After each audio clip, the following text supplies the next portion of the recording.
ISACA CISM exam practice questions with explanations are available in the video for you to study. Which of the following is the primary advantage of deploying a data loss prevention (DLP) capability within an enterprise? A. Strengthening the malware detection engine. B. Completely preventing unauthorized data disclosure. C. Improving the organization's ability to detect data leakage. D. Minimizing the need for employee security training. The answer is C. A DLP solution excels at monitoring and detecting inappropriate movement of sensitive information, which allows organizations to react promptly to potential leakage events. It cannot eliminate all data loss risks because incidents such as theft or accidental deletion still fall outside its scope. It also does not replace the need for security awareness training, as human error remains a major factor in data compromise. While DLP can provide supplemental insight to malware detection, that is not its primary design objective.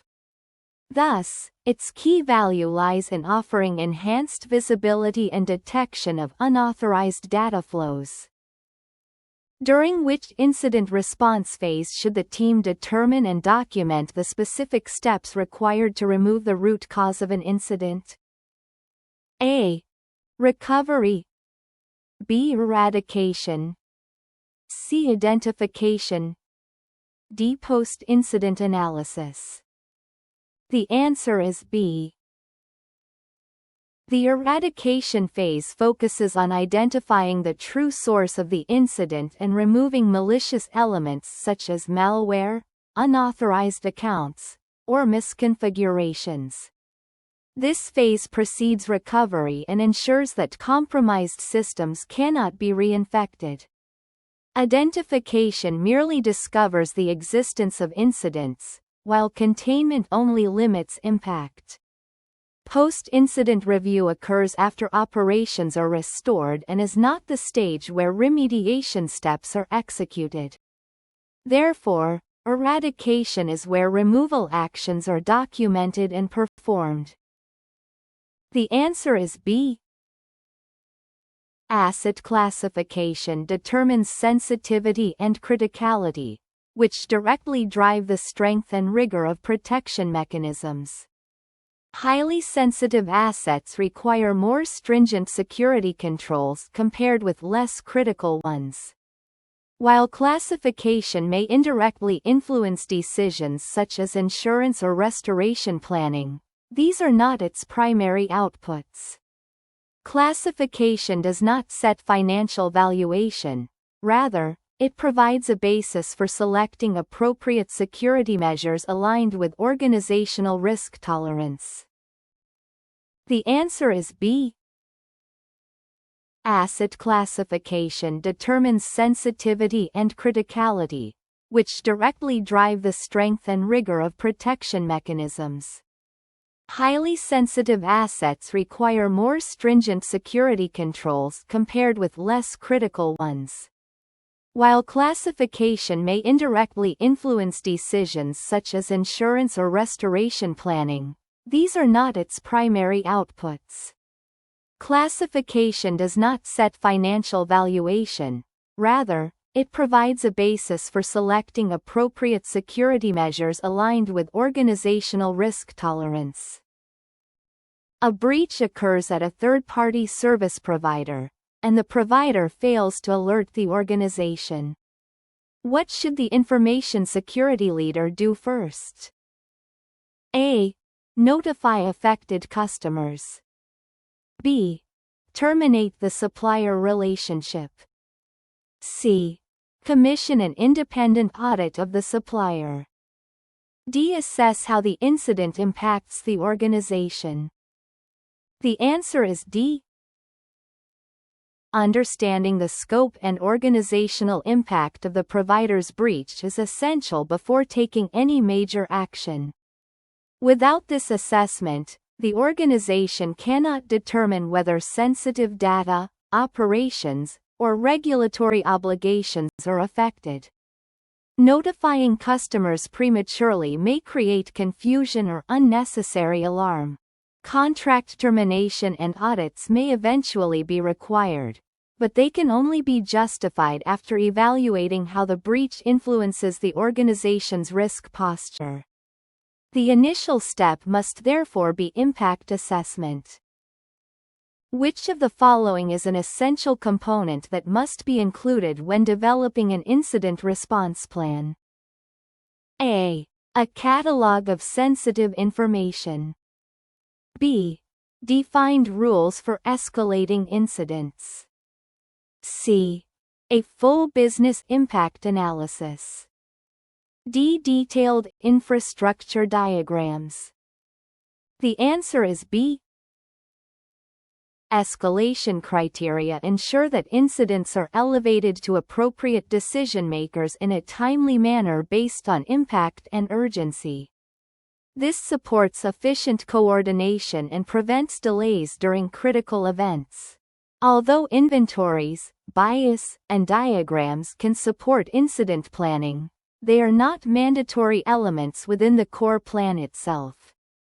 Escalation guidelines are required to ensure that the proper individuals respond with the appropriate authority and resources. Which of the following best supports effective incident management for security events involving supply chain partners? A. Ensuring service-level agreements are embedded in contracts. B. Establishing reliable communication channels with vendors. C. Providing mandatory security awareness training to vendor staff. D. Conducting integration tests with vendor systems. The answer is B. Effective communication with suppliers enables quick exchange of intelligence, accurate understanding of incident scope, and coordinated response. This is vital when attacks propagate through shared environments or interconnected services. While SLAs, training, and system testing contribute to overall supply chain robustness, none of them alone guarantees rapid, coordinated incident handling. Well-defined communication paths are the foundation of collaborative response during multi-party incidents. Which mechanism most ensures that information security governance is synchronized with the organization's overarching governance structure? A. A steering committee that includes IT representatives. B. Consistent adoption of enterprise-wide risk practices. C. Consolidated security risk registers. D. Integrating security metrics into corporate reporting. The answer is D. Embedding information security reporting within corporate governance processes ensures that executives regularly review security performance and risk trends alongside business objectives. This tight integration reinforces accountability and helps management make informed strategic decisions. Committees and risk practices help governance but do not guarantee alignment at the enterprise level. A risk register supports monitoring but does not inherently align governance. Integrated reporting provides the clearest connection between security and organizational oversight. An information security manager learns that certain hardening settings may hinder future business operations. What action should occur first?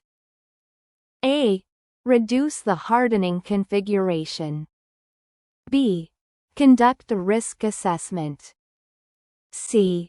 Inform business leaders immediately. D. Register an approved exception. The answer is B. A risk assessment is necessary to evaluate the potential operational impacts versus the security benefits of hardening settings. This analysis provides the data needed to engage business leaders and justify adjustments, exceptions, or compensating controls.